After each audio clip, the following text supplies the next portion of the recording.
제21장. 제자들을 찾아 거기서 이레를 머물더니 그 제자들이 성령의 감동으로 바울더러 예루살렘에 들어가지 말라 하더라. 이 여러 날을 지낸 후 우리가 떠나갈새 그들이 다 그 처자와 함께 성문 밖까지 전송하거늘 우리가 바닷가에서 무릎을 꿇어 기도하고 서로 작별한 후 우리는 배에 오르고 그들은 집으로 돌아가니라. 두로를 떠나 항해를 다 마치고 돌레마이에 이르러 형제들에게 안부를 묻고 그들과 함께 하루를 있다가 이튿날 떠나 가이사라에 이르러 7 집사 중 하나인 전도자 빌립의 집에 들어가서 머무르니라. 그에게 딸 넷이 있으니 처녀로 예언하는 자라. 여러 날 머물러 있더니 아가보라 하는 한 선지자가 유대로부터 내려와 우리에게 와서 바울의 띠를 가져다가 자기 수족을 잡아매고 말하기를, 성령이 말씀하시되 예루살렘에서 유대인들이 이같이 이 띠 임자를 결박하여 이방인의 손에 넘겨주리라. 우리가 그 말을 듣고 그곳 사람들과 더불어 바울에게 예루살렘으로 올라가지 말라 권하니 바울이 대답하되, 여러분이 어찌하여 울어 내 마음을 상하게 하느냐. 나는 주 예수의 이름을 위하여 결박당할 뿐 아니라 예루살렘에서 죽을 것도 각오하였노라. 그가 권함을 받지 아니하므로 우리가 주의 뜻대로 이루어지이다 하고 그쳤노라. 예루살렘으로 올라가는 길에는 자칫 바울의 마음을 흔들 수 있는 일들이 많이 일어났습니다. 바울을 아끼고 사랑하는 믿음의 형제들이 바울의 예루살렘행을 만류하고 나섰기 때문입니다. 이런 상황이 되면 마음이 흔들리기 쉽습니다. 한두 사람이 아니라 모든 사람이 만류한다면 고집을 꺾어야 할지도 모르기 때문입니다. 바울은 이러한 상황에서 어떻게 대처했을까요? 바울은 밀레도에서 에베소 장로들과 작별을 하고 나서 배를 타고 예루살렘으로 향했습니다. 그런데 예루살렘으로 가는 여정은 참으로 길고도 험난했습니다. 바울 일행은 밀레도에서 고스라는 곳으로, 고스에서 로도, 그리고 바다라, 베니게를 거쳐 수리아를 지나 예루살렘과 가까운 두로에 마침내 상륙했습니다. 바울은 두로에서 일주일을 머무는 동안 두로의 제자들을 찾았고 그들과 마지막 교제를 나누었습니다. 그런데 두로에서 사는 제자들이 바울의 예루살렘행을 만류했습니다. 심지어 성경은 그 제자들이 성령의 감동으로 그렇게 행동했다고 기록하고 있습니다. 제자들은 사사로운 감정으로 예루살렘행을 반대한 것이 아니었습니다. 그들은 성령의 감동으로 바울의 고난을 예감했기에 바울을 말린 것입니다. 그럼에도 바울의 마음은 변하지 않았습니다.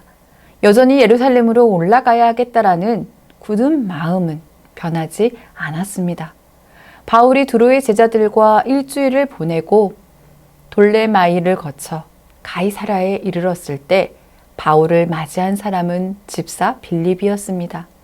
빌립은 신실한 일꾼으로서 사마리아에서 처음 복음을 전했던 전도자입니다.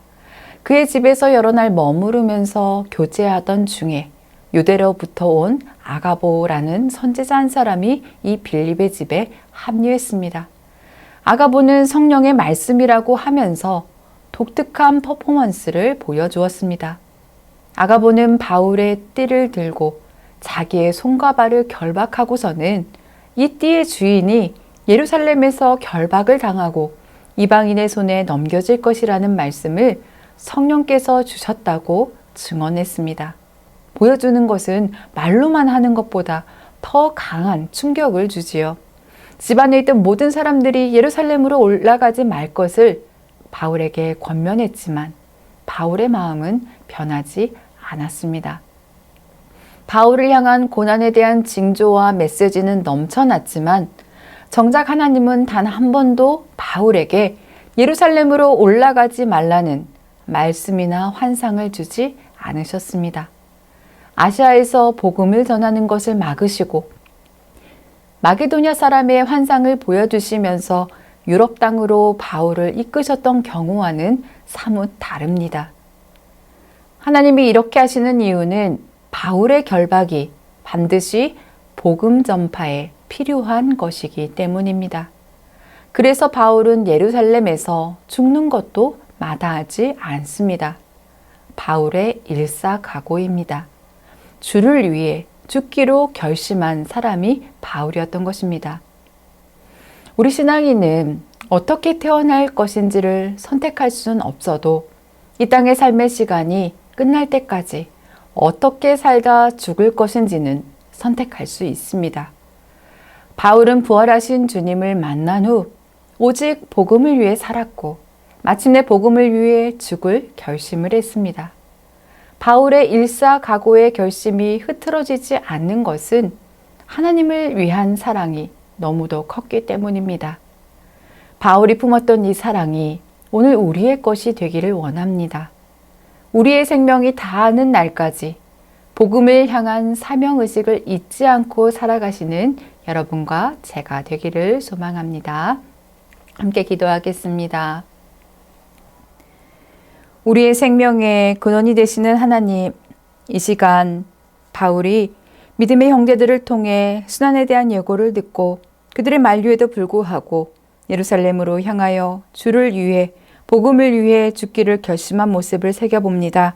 세상이 주는 즐거움과 안일함에 취하여 주님의 제자로 감당해야 할 사명을 때때로 잊고 살아가는 어리석은 선택을 하는 저희를 용서하여 주옵소서.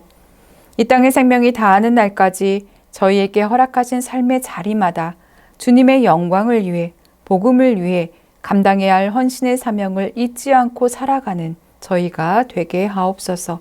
예수님의 이름으로 기도드립니다. 아멘.